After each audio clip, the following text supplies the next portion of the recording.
الحمد لله وكفى وسلام على عباده الذين اصطفى أما بعد فأعوذ بالله من الشيطان الرجيم بسم الله الرحمن الرحيم فأما الإنسان إذا ما ابتلاه ربه فأكرمه ونعمه فيقول ربي أكرمن وأما إذا ما ابتلاه فقدر عليه رزقه فيقول ربي أهانن كلا بل لا تكرمون اليتيم ولا تحاضون على طعام المسكين وتأكلون التراث أكلا لما وتحبون المال حبا جما صدق الله العلي العظيم اللهم صل على محمد وعلى آل محمد كما صليت على إبراهيم وعلى آل إبراهيم إنك حميد مجيد اللهم بارك على محمد وعلى آل محمد كما باركت على إبراهيم وعلى آل إبراهيم إنك حميد مجيد الحمد لله আজকের এই মাহফিলের সম্মানিত শ্রদ্ধেয় সভাপতি, আমন্ত্রিত উলামায়ে কেরাম, সামনে উপস্থিত মুরব্বিয়ানে কেরাম,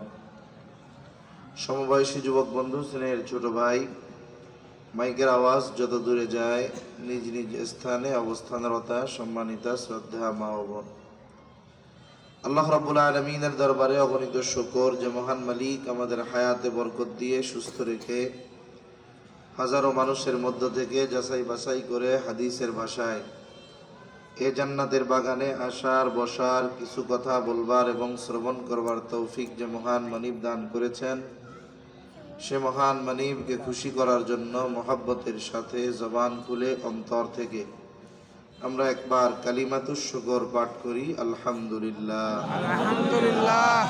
অগণিত দুরূদ ও সালাম সৈয়দুল আম্বিয়া, আশরাফুল আম্বিয়া, খাতামুল আম্বিয়া, ইমামুল মুরসালিন, রহমাতুল লিল আলামিন, মুহাম্মাদুর রাসূলুল্লাহ সাল্লাল্লাহু আলাইহি ওয়াসাল্লামের উপর। আমি আপনাদেরকে বেশি সময় কষ্ট দিব না।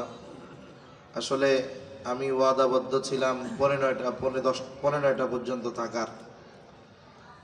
এখন সময় খুব সংক্ষিপ্ত, এজন্য ভূমিকায় কোনো আলোচনা না করে আমি আমার মূল কথার দিকে যাব ইনশাআল্লাহ। পবিত্র কোরআনুল কারীমের একটি প্রসিদ্ধ সূরা, সূরাতুল ফাজর থেকে কয়েকটা আয়াত আপনাদের খেদমতে তিলাওয়াত করেছি। উক্ত আয়াতগুলোর মধ্যে আল্লাহ সুবহানাহু ওয়া তাআলা সর্বপ্রথম আমাদেরকে যে বিষয়গুলো জানালেন, এই দুনিয়াতে কিছু মানুষ আছে জাগতিক কল্যাণ, সম্মান, সম্পদকে আল্লাহ তাআলার কাছে গ্রহণযোগ্যতার প্রতীক তারা মনে করে। মানে কেউ যদি টাকা পয়সার মালিক হয়, কেউ যদি পদ পদবী সম্মানের মালিক হয়, ও মনে করে আল্লাহ তাআলা মনে হয় ওকে এগুলো ভালোবেসে মহব্বত করে দিয়েছে। কিন্তু বাস্তবতা এর উল্টা। এই পৃথিবীতে অনেক খোদাদ্রোহী দুনিয়া থেকে চলে গেছে, যে যাদের সম্পদের অভাব ছিল না, যেমন এর মধ্যে একজন হলো কারুন। বলেন তো কারুনের সম্পদ কত ছিল? বলে তার সম্পদের গোডাউনের চাবি বহন করার জন্য একদল সুঠামদেহী যুবক প্রয়োজন হইত। আমাদের গোডাউন, ব্যবসায়ীদের গোডাউন চাউল ডাউল আটা রড সিমেন্ট দিয়ে ভরা থাকে, কারুনের গোডাউন ভরা থাকতো স্বর্ণ দিয়া। তাহলে কারুনের তো অনেক সম্পদ। বলেন তো কারুনকে মনে হয় আল্লাহ খুব ভালোবাসতো? আল্লাহ তাআলা ফেরাউনকে কত বড় রাজত্ব দিয়েছে, নমরুদকে কত বড় রাজত্ব দিয়েছে। এখন এই রাজত্ব পাওয়ার কারণে ফেরাউন নমরুদ যদি দাবি করে আল্লাহ আমারে খুব ভালোবাসে, বলেন তো এই দাবি কি যৌক্তিক? তাহলে বোঝা গেল আল্লাহ সুবহানাহু ওয়া তাআলা অনেক সময় জালেমদেরকেও এগুলো দেন। সাথে সাথে আমাদের একটা চিন্তাধারা বা বিশ্বাস হলো এইরকম, আমরা মনে করি যে আল্লাহ সুবহানাহু ওয়া তাআলা শুধুমাত্র মনে হয় অভাব দরিদ্রতা দিয়েই মনে হয় পরীক্ষা নেন। কিন্তু বাস্তবতা হলো আল্লাহ সুবহানাহু ওয়া তাআলা অনেক সময় দিয়েও পরীক্ষা নেন, না দিয়েও পরীক্ষা নেন। সুখ স্বাচ্ছন্দ্য সচ্ছলতা দিয়েও আল্লাহ পরীক্ষা নেন, আবার এগুলো কেড়ে নিয়েও আল্লাহ তাআলা পরীক্ষা নেন। এজন্য যে যে অবস্থায় থাকুক না কেন, এতে তার মনে করার সুযোগ নাই। একজন সম্পদওয়ালা, তার মনে করার সুযোগ নাই যে আল্লাহ মনে হয় ভালোবাসা দিছে। তার মনে করতে হবে এটা আল্লাহ তাআলা আমাকে পরীক্ষার জন্য দিয়ে থাকতে পারেন। আবার সমাজে অনেক মানুষ দিনদার মুত্তাকি পরহেজগার ভালো মানুষ অভাবে আছে, জাগতিক আসবাব তার কাছে অনেক নাই, সম্পদ অনেক নাই, টাকা পয়সা অনেক নাই। এই জন্য এই কথা মনে করার সুযোগ নাই যে আল্লাহ তাআলা মনে হয় তাকে ভালোবাসেন না, এই জন্য মনে হয় অভাব দিয়েছে। এটাও মনে করার কোনো সুযোগ নাই। তাহলে আল্লাহ তাআলা দিয়েও পরীক্ষা নেন, না দিয়েও পরীক্ষা নেন। কিন্তু কিছু মানুষ দিলে এটাকে পরীক্ষা মনে করে না, নেয়ামত মনে করে, আর অভাবে যখন পড়ে ওই অবস্থাটাকে সে পরীক্ষা মনে করে। আল্লাহ তাআলা সেই কথাই কেমন যেন আমাদের বলেন, فَأَمَّا الْإِنسَانُ إِذَا مَا ابْتَلَاهُ رَبُّهُ فَأَكْرَمَهُ وَنَعَّمَهُ। আল্লাহ তাআলা যখন মানুষকে পরীক্ষা করার জন্য তাকে রিজিক দেন, সম্পদ দেন, সম্মান দেন, فَأَكْرَمَهُ وَنَعَّمَهُ, তাকে সম্মানিত করেন, নেয়ামত দেন, এই মানুষটা তখন বলতে থাকে ফায়াকুলু রব্বি আকরামান, আমার রব আমাকে সম্মানিত করেছে। আবার যখন আল্লাহ তাআলা মানুষকে পরীক্ষা করার জন্য তার রিজিকের মধ্যে সংকীর্ণতা দেন, সম্পদ দিয়েছিলেন সেটাকে কেড়ে নেন, সম্মান দিয়েছিলেন সেটাকে কেড়ে নেন, ওই মানুষগুলো তখন কেমন যেন বলতে থাকে যে আমি সম্মান সম্পদের উপযুক্ত ছিলাম, কিন্তু আল্লাহ তাআলা আমাকে এগুলো থেকে বঞ্চিত করেছে। আল্লাহ তাআলা বলেন ওয়া আম্মা ইযা মাবতালাহু ফাকাদারা আলাইহি রিজকাহ, আল্লাহ তাআলা পরীক্ষা করার জন্য যখন মানুষের রিজিকের মধ্যে সংকীর্ণতা দেয়, তখন এই মানুষগুলো বলে ফায়াকুলু রব্বি আহানান, আমার রব আমাকে অসম্মানিত করেছে। মুফাসসিরিনে কেরাম বলেন মূলত সে বলতে চায় যে আমি সম্মান সম্পদের উপযুক্ত ছিলাম, কিন্তু আমার রব আমাকে এইগুলা থেকে বঞ্চিত করেছে। সে অভাবগ্রস্ত হওয়ার কারণে দোষারোপ করে আল্লাহ তাআলাকে। যেমন অনেক মানুষ সমাজে আছে এরকম, দেখবেন নির্বাচনে দাঁড়াইছে, হইতে পারে নাই, কিন্তু সে মনে করতেছিল তার ফিল্ড ভালো। এরপরে নির্বাচন পরবর্তীকালীন বক্তব্য অনুষ্ঠানে সে বক্তব্যের মধ্যে বলে হইয়াই গেছিলাম কিন্তু আল্লাহ হইতে দিল না। এরকম বলার লোক সমাজে আছে না নাই? তাই হইয়াই গেছিলাম মনে, কিন্তু আল্লাহ হইতে দিল না। এই ব্যক্তি মনে করে যে সে হওয়ার উপযুক্ত ছিল, আল্লাহ তাকে হইতে দেয় নাই। এখন বলেন তো, যেই বিষয়টার সাথে আপনার আমার কোনো সম্পৃক্ততা নাই, এমন কোন বিষয়ের কারণে বা বিষয়ের ব্যাপারে আমাকে আপনাকে যদি কেউ দোষারোপ করে, আমি আপনি যতই দুর্বল হই না কেন, তার ওই মিথ্যা দোষারোপের ব্যাপারে প্রতিবাদ করব কি করব না? অবশ্যই আমরা আমাদের অবস্থান থেকে করব। তাহলে যেই মানুষগুলো বলে যে আমরা সম্মান সম্পদের উপযুক্ত ছিলাম কিন্তু আল্লাহ আমাকে দেয় নাই, বঞ্চিত করেছে, যারা এই কথা বলে তাদের কথার জবাব আল্লাহ তাআলা দিচ্ছেন। সাথে সাথে তারা কেন রিজিক সংকীর্ণতার মুখোমুখি হয়, আল্লাহ তাআলা এর কারণগুলো বর্ণনা করে দিয়েছেন।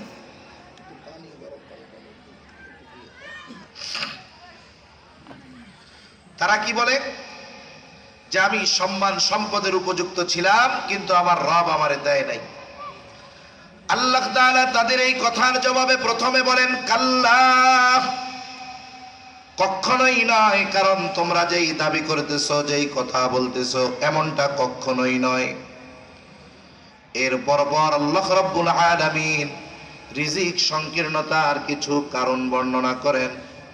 বুজুর্গানে দিন বলেন এই কারণগুলো যদি কারো মধ্যে পাওয়া যায় তাহলে তার রিজিকের মধ্যে সংকীর্ণতা চলে আসবে, আর যদি কেউ এর বিপরীত কর্মগুলো করতে পারে তাহলে আল্লাহ রাব্বুল আলামিন তার রিজিকের মধ্যে প্রশস্ততা দিয়ে দিবে। আমরা আল্লাহ তাআলার কাছে মাঝে মধ্যে দোয়া করি, আল্লাহুম্মা রযুকনা রিজকান ওয়াসিআ, আল্লাহ আপনি আমাদেরকে প্রশস্ত রিজিক দেন। আমরা দোয়া করি আল্লাহ বরকতময় রিজিক দেন। মনে রাখতে হবে বরকত পরিমাণের সাথে সম্পৃক্ত কোনো বিষয় নয়। অনেকে বেশি হলেই এটাকে বরকত মনে করে, কম হলে মনে করে এটার মধ্যে মনে হয় বরকত নাই, কিন্তু বিষয়টা ভিন্ন। আল্লাহ তাআলা যদি চান অল্প পরিমাণের মধ্যে বরকত দিতে পারেন, আর আল্লাহ যদি চান বিপুল পরিমাণকেও বরকত শূন্য করতে পারেন কি পারেন না? পারে। তাহলে রিজিক সংকীর্ণতার এক নম্বর কারণ আল্লাহ তাআলা বলেন বাল্লা তুকরিমুনাল ইয়াতীম। আল্লাহ রাব্বুল আলামিন এক নম্বরে বলেন তোমাদের রিজিক সংকীর্ণতার কারণ হলো তোমরা ইয়াতীমকে সম্মান করো না। এখন কথা হলো ইয়াতীম তো সাধারণত আমাদের চাইতে বয়সে ছোট হয়, ইয়াতীমকে সম্মান করা দ্বারা উদ্দেশ্যটা কি? বলে মূলত উদ্দেশ্য হলো যে তোমরা ইয়াতীমের হক যথাযথভাবে আদায় করো না। আমাদের সমাজে অনেক ইয়াতীম আছে, বিশেষ করে মাদ্রাসাগুলোর মধ্যে অনেক ইয়াতীম আছে। আমাদের আশেপাশে পরিবার পরিজন আত্মীয় স্বজন পাড়া প্রতিবেশী অনেক ইয়াতীম আছে। আমাদের উচিত, ইয়াতীম তো প্রথমত দুই ধরনের ধরা যায়, একটা হলো ধনী ইয়াতীম আর একটা হলো গরিব ইয়াতীম। ধনী ইয়াতীমকে বলে যার বাবা অনেক সম্পদ রেখে গেছে, নাবালেগ কিন্তু বাবা অনেক সম্পদ রেখে গেছে, সেই ইয়াতীম ধনী ইয়াতীম। আর একজন বলে সে নিঃস্ব, তার বাপ তার জন্য কিছু রাইখাই যায় নাই, সে গরিব, সাথে সাথে ইয়াতীম। ইয়াতীম ধনী হোক আর গরিব হোক, সকল ধরনের ইয়াতীমের সাথে সদাচরণ করতে হবে, ভালো ব্যবহার করতে হবে। ইয়াতীমের সাথে সদাচরণ করা দরকার। রাসূল আকরাম সাল্লাল্লাহু আলাইহি ওয়াসাল্লামের কাছে একজন লোক এসে বলে, ইয়া রাসূলুল্লাহ সাল্লাল্লাহু আলাইহি ওয়াসাল্লাম, আমার হৃদয়টা বড় কঠোর, আমার মনটা বড় শক্ত, আপনি আমাকে এমন একটা আমল শিখিয়ে দেন যেই আমল করলে আমার কঠোর হৃদয়টা নরম হয়ে যাবে। নবীজি সাল্লাল্লাহু আলাইহি ওয়াসাল্লাম তাকে বললেন, আমসাহ রাসাল ইয়াতীম ওয়া আত'ইমিল মিসকিন, তুমি ইয়াতীমের মাথায় হাত বুলায় দাও আর মিসকিনকে খানা খাওয়াও, তাহলে তোমার কঠিন হৃদয়টাকে নরম বানায় দিবেন কে? মনে রাখতে হবে যারা কর্কশ স্বভাবের কঠোর হৃদয়ের অধিকারী, এদের চেহারা যত ভালো হোক, এরা যত উচ্চ বংশীয় হোক, মানুষ এদেরকে পছন্দ করে না, ভালোবাসে না। কিন্তু একটা মানুষ যদি কালো হয়, ভাই পানি আছে,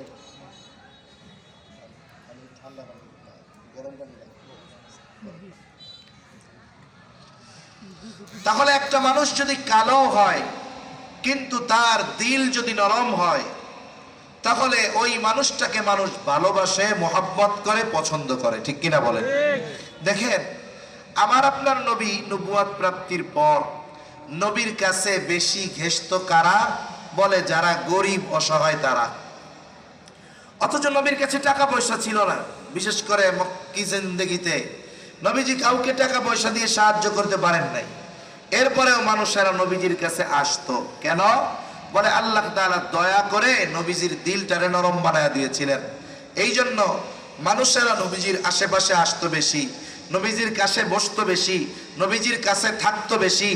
এই যে গরিব মানুষ, এরা যখন আসতো নবীর সাথে কেমন আচরণ করতে হবে এরা তো বুঝতো না, কিন্তু এরা হৃদয় দিয়ে নবীজিকে ভালোবাসতো। এই জন্য আল্লাহ তাআলাও নবীকে বলেন যে আপনার দিল যদি কঠোর হইতো লাং ফাদ্দু মিন হাউলিক, এরা আপনার আশেপাশে আসতো না, এরা আপনার আশেপাশে আইসা বসতো না। এখন এদের কোনো আচরণে যদি কোনো কষ্ট পাইয়াই যান, আল্লাহ বলেন ফাফু আনহুম, আপনি তাদের মাফ করে দেন। সাথে সাথে কি করেন?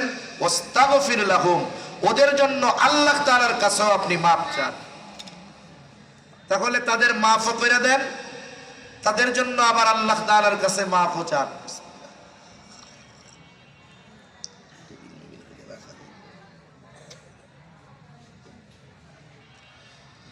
তাহলে আল্লাহ তাআলা নরম হৃদয়ের মানুষ যারা, তাদেরকে মানুষ ভালোবাসে। আর নবীজি কঠোর দিলকে নরম বানানোর জন্য বললেন যে তুমি ইয়াতীমের মাথায় হাত বোলায় দাও, মিসকিনকে খানা খাওয়াও, তাহলে তোমার শক্ত হৃদয়টাকে নরম বানায় দিবেন কে?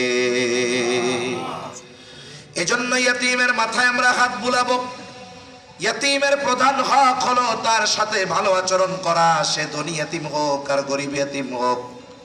আপনি যদি কোনো সম্পদওয়ালা ইয়াতীম তার সাথে খারাপ আচরণ করেন, তার হৃদয়ের মধ্যে কষ্ট লাগবে, আহারে আমার আব্বা যদি আজকে বেঁচে থাকতো তাহলে এই মানুষগুলো আমার সাথে খারাপ আচরণ করতো না।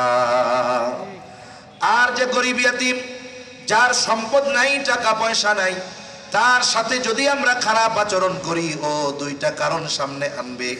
বলবে আহারে আজকে যদি আমার বাবা সম্পদ রেখে মারা যাইতো আর আমার বাবা যদি বেঁচে থাকতো তাহলে এই মানুষগুলো আমার সাথে কখনো খারাপ আচরণ করতো না। ইয়াতীমের সাথে ভালো আচরণ করা এটা মুহাম্মাদুর রাসূলুল্লাহ সাল্লাল্লাহু আলাইহি ওয়াসাল্লামের কর্ম। আর ইয়াতীমের সাথে খারাপ আচরণ করা এটা আবু জাহেলের কর্ম। এখন আপনারা আমরা কার খাসলাত, কার স্বভাব গ্রহণ করব? আবু জাহেলের নাকি মুহাম্মাদুর রাসূলুল্লাহ সাল্লাল্লাহু আলাইহি ওয়াসাল্লাম? নবীজি নিজে ইয়াতীম ছিলেন, এই জন্য ইয়াতীমের কষ্ট বুঝতেন। তাহলে ইয়াতীমকে সম্মান করার অর্থ হলো 1 নাম্বার ইয়াতীমের সাথে ভালো আচরণ করা, 2 নাম্বার যদি কারো অধীনে ইয়াতীম থাকে তার সাথে খারাপ আচরণ না করা। নবীজি সাল্লাল্লাহু আলাইহি ওয়াসাল্লাম বলেন ওই ঘর কতই না উত্তম ঘর যেই ঘরে একজন ইয়াতীম আছে আর তার সাথে ভালো আচরণ করা হয়। ওই ঘর কতই না নিকৃষ্ট ঘর যেই ঘরে একজন ইয়াতীম আছে আর তার সাথে খারাপ আচরণ করা হয়। বুজুর্গানে দিন বলেন যেই ঘরে ইয়াতীম আছে আর তার সাথে ভালো ব্যবহার করা হয়, ওই ঘরের মধ্যে আল্লাহ তাআলা রহমত বরকত দিয়া ভরপুর করে দেয়। আর যেই ঘরে ইয়াতীম তার সাথে অসৎ আচরণ করা হয়, আল্লাহ তাআলা ওই ঘর থেকে রহমত বরকত উঠে নিয়ে যায়। মনে রাখবেন, যদি আপনার কোনো আত্মীয় স্বজন এতিম থাকে, আপনার কাছে সে ভালো খাইতে চায় না, আপনি যদি তাকে লবণ ভাত মরিচ পেঁয়াজ দিয়েও খাওয়ান, কিন্তু তার সাথে যদি ভালো আচরণ করেন সে খুশি হয়ে যাবে। ঠিক কিনা বলেন? আমার আপনার নবী এতিম, নবীর বয়স তখন 8 বছর। আব্দুল মুত্তালিব জীবনের অন্তিম সময় অতিবাহিত করতেছে। আব্দুল মুত্তালিবের যতগুলো সন্তান ছিল সব সন্তানগুলোর মধ্যে সবচাইতে দরিদ্র ছিল আবু তালেব। অন্যান্য সন্তানেরা আবু তালেবের তুলনায় ধনী ছিল, সম্পদওয়ালা ছিল, কিন্তু আবু তালেব আব্দুল মুত্তালিব একেবারে জীবনের অন্তিম সময় অন্যান্য সম্পদওয়ালা সন্তানদের কাছে আমার আপনার নবীর অভিভাবকত্বের দায়িত্ব দেন নাই। কিন্তু সব চাচারাই নবীকে ভালোবাসতেন, কোনো সন্দেহ নাই, কিন্তু সবার চাইতে আবু তালেব বেশি ভালোবাসতো কিন্তু আবু তালেব সবচাইতে গরিব ছিল। আব্দুল মুত্তালিব সম্পদের দিকে খেয়াল না করে খেয়াল করেছে যে মুহাম্মদকে কে বেশি ভালোবাসে। এই বিষয়টা খেয়াল করে আবু তালেবকে ডেকে বলে, আবু তালেব, আমার মৃত্যুর পর থেকে নিয়ে তুমি মুহাম্মাদের অভিভাবক হিসাবে থাকবা, তার অভিভাবকত্বের দায়িত্ব আমি তোমার হাতে দিয়ে গেলাম। এইখানে আব্দুল মুত্তালিব সম্পদকে প্রাধান্য দেন নাই, প্রাধান্য দিয়েছে কিসে? বলে কে বেশি ভালোবাসে এটাকে। এজন্য কারো ঘরে যদি ইয়তীম থাকে, আপনি তাকে গোশত পোলাও দিয়ে খাওয়ান, আবার সাথে সাথে কষ্ট দেন, কাজের লোকের মতো কাজ করান, এতে সে কষ্ট পাবে। কিন্তু আপনার ঘরে যদি ইয়তীম থাকে, আপনি যদি তাকে শুটকি দিয়াও খাওয়ান, আলু ভর্তা ডাল দিয়াও খাওয়ান, কিন্তু তার সাথে যদি ভালো আচরণ করেন, সে খুশি হয়ে যাবে। ঠিক কিনা বলুন? এজন্য ভালো ব্যবহার করা দরকার ইয়তীমের সাথে। আবার যদি কারো অ্যাবিলিটি থাকে, সামর্থ্য থাকে, আপনি ইয়তীমের অভিভাবক হয়ে যেতে পারেন। কারণ মাদ্রাসায় অনেক ইয়তীম থাকে। বাস্তব সমীকরণ হলো, এনজিওরা এসেছিল এই দেশে দরিদ্র বিমোচনের জন্য, অসহায় মানুষকে সাহায্য করার জন্য, কিন্তু বাস্তবতা হলো এর বিপরীত। এনজিওরা এই দেশে এসে উন্নতির নামে সুদে টাকা দিয়া মানুষদেরকে বস্ত্রহীন, ঘরহীন করে ফেলতেছে, সাথে সাথে ঘরের মধ্যে হারাম ঢুকায়া দিচ্ছে। এনজিওরা আসছিল দরিদ্রদের সাহায্য করার জন্য, এতিম অসহায়দেরকে সাহায্য করার জন্য, কিন্তু বাস্তবতা হলো এই কাজটা সবচাইতে বেশি করে এই ধরনের মাদ্রাসা। খোঁজ নিয়ে দেখেন, বাংলাদেশের এমন কোনো মাদ্রাসা নাই যেই মাদ্রাসায় 2-4-10টা ইয়তীম ছোট মাদ্রাসা হইলেও ফ্রি লেখাপড়া করে। আবার বড় বড় প্রতিষ্ঠান আছে, শত শত ইয়তীম আছে। আপনি আসেন, আইসা হুজুরকে বলেন, মুহতামিম সাহেবকে বলেন, হুজুর আমি একটা ইয়তীমের অভিভাবক হতে চাই, আমি তার সব খানা পিনা খরচের দায়িত্ব নিতে চাই, মাসে 2000 খরচ দিয়ে দিতে চাই। আরে আপনার পুরা বিষয়টার দায়িত্ব নেওয়ার অ্যাবিলিটি নাই। আপনি হুজুরকে আইসা বলেন, হুজুর একজন ইয়তীমের সারা বছরের জামার খরচটা আমি দিয়ে দিব। হুজুর আমি একটা ইয়তীমের সারা বছরের তেল পানির খরচটা দিয়ে দিব, সারা বছরের জুতার খরচটা দিয়ে দিব। পুরা না হোক, একটা অংশের অভিভাবকত্ব হলেও গ্রহণ করা দরকার। তাহলে লাভ কি হবে? নবীজি বলেন, আনা ওয়া কাফিলুল ইয়াতীম কাফাতাইনি ফিল জান্নাহ। নবীজি বলেন, আমি আর ইয়তীমের অভিভাবক জান্নাতের মধ্যে অবস্থান করব। কেমনে? এই কথা বলে নবীজি এই 2টা আঙ্গুল ইশারা দিয়ে দেখায়া দিলেন। এই 2টা আঙ্গুল যেমন পাশাপাশি অবস্থানরত, নবীজি বলেন আমি আর ইয়তীমের অভিভাবক ওই রকম জান্নাতের মধ্যে পাশাপাশি অবস্থান করব। দুনিয়ায় সামান্য এক নেতার পাশে বসার জন্য কত চেষ্টা মানুষ করে, নেতার সাথে একটা ছবি তোলার জন্য কত বাহানা করে, তাল বাহানা করে। আর নবীর সাথে জান্নাতে থাকার সুযোগ, এর চাইতে বড় সুযোগ আর কিছু আছে? এর চাইতে বড় নেয়ামত আর কিছু আছে? আরে সাহাবায়ে কেরাম চিন্তা করতেন, তারা জান্নাত জাহান্নামের চাইতে বেশি চিন্তা করতেন যে জান্নাতে যে যাব, জান্নাতে গিয়া কি নবীরে দেখতে পাবো। তাদের চিন্তা কি ছিল? যে জান্নাতে গিয়া কি নবীরে দেখতে পাবো, এই চিন্তা তাদের মধ্যে ছিল। এক গ্রাম্য সাহাবী একদিন নবীজির কাছে আসছে। গ্রামের মানুষ অনেক সময় আছে, এই মানুষগুলো সহজ সরল, আমরা তাদের সহজ সরলতাকে মূর্খতা মনে করি, কিন্তু আসলে এই মানুষগুলোর মধ্যে মনের মধ্যে কোনো দোষ ত্রুটি নাই। আসছে, যা মন চাই কইয়া দিছে। এখন নবীজি একজনের সাথে কথা বলতেছে। আদব হলো, আপনি যখন কারোর সাথে কথা বলবেন, ওই কথা চলাকালীন সময় আমি গিয়ে আপনাকে ডিস্টার্ব না করা। আপনি যখন ফ্রি তখন গিয়ে আমি আমার বিষয়টা জানতে যাব। এখন গ্রাম্য সাহাবী, সে তো বুঝে না। নবীজি একজনের সাথে কথা বলতেছে, সে গিয়া নবীরে জিজ্ঞাসা করে, ইয়া রাসূলুল্লাহ মাতা সাআ, হে আল্লাহর রাসূল কিয়ামত কখন হবে? লোকটা জিজ্ঞাসা করতেছে, হে আল্লাহর রাসূল কিয়ামত কখন হবে? নবীজি ওই ব্যক্তির সাথে কথা শেষ করার পর ওই ব্যক্তিকে খুঁজে, কোথায় ওই ব্যক্তি যে আমাকে জিজ্ঞাসা করেছে কিয়ামত কখন হবে? এই ব্যক্তির জিজ্ঞাসা করার ভাব একটু ভিন্ন রকম ছিল। তার জিজ্ঞাসা করার ভাবটা এইরকম যে সে কিয়ামতের জন্য প্রস্তুত, কিন্তু কিয়ামত আসতেছে না। এই জন্য নবীজি সাল্লাল্লাহু আলাইহি ওয়াসাল্লাম তাকে পাল্টা প্রশ্ন করলেন, মা আদাত্তা লাহা, তুমি কিয়ামতের জন্য কি পাথেয় সংগ্রহ করেছো? লোকটা সহজ সরল মানুষ, সহজ সরল জবাব বলে, আমি আল্লাহ এবং তার রাসূলকে ভালোবাসি। নবীজি তার এই কথার জবাবে বলেন, আল মারউ মা'a মান আহাব্বা, যে যাকে মোহাব্বত করে তার সাথে অবস্থান করবে, থাকবে। তার মানে যে যাকে মোহাব্বত করে জান্নাতে তার সাথে থাকবে। লোকটা এই কথা শুনে বাড়ির দিকে হাঁটা দিল। হাদিস বর্ণনাকারী হযরত আনাস রাদিয়াল্লাহু তাআলা আনহু বলেন, নবীজির মুখে এই কথা শুনে যে যে যাকে মোহাব্বত করে তার সাথে অবস্থান করবে, নবীজির মুখে এই কথা শুনে আমরা এত খুশি হয়েছি যে ইসলাম গ্রহণের পরে আর কোনো কথা এত খুশি হই না। তাহলে সাহাবায়ে কেরাম নবীর সাথে জান্নাতে থাকাকে সবচাইতে বড় নিয়ামত এবং আনন্দের খবর মনে করেছেন। সেই সুযোগ আমাদের জন্য নবীজি রাখছেন। সেজন্য আমরা চেষ্টা করব যে আমি একটা ইয়তিমের পরিপূর্ণ খরচ বহন যদি নাও করতে পারি, কিছু অংশ দিয়ে শরীক থাকব। যেমন দেখেন, মসজিদ বানানোর ফজিলতের কথা আছে না? রাসূলুল্লাহ সাল্লাল্লাহু আলাইহি ওয়াসাল্লাম বলেন, মান বানা লিল্লাহি মসজিদান বানাল্লাহু লাহু বাইতান ফিল জান্নাহ, যে আল্লাহর জন্য মসজিদ বানাবে, আল্লাহ তাআলা তার জন্য জান্নাতের মধ্যে ঘর মেরামত নির্মাণ করবে।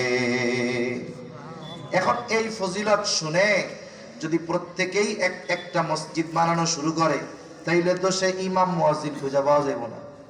তার মানে যদি কেউ মসজিদ বানানোর কাজে অংশগ্রহণ করে, যেই শরীক হবে মসজিদ বানানোর কাজে, তাকেই আল্লাহ তাআলা তার জন্য জান্নাতের মধ্যে ঘর নির্মাণ করবে।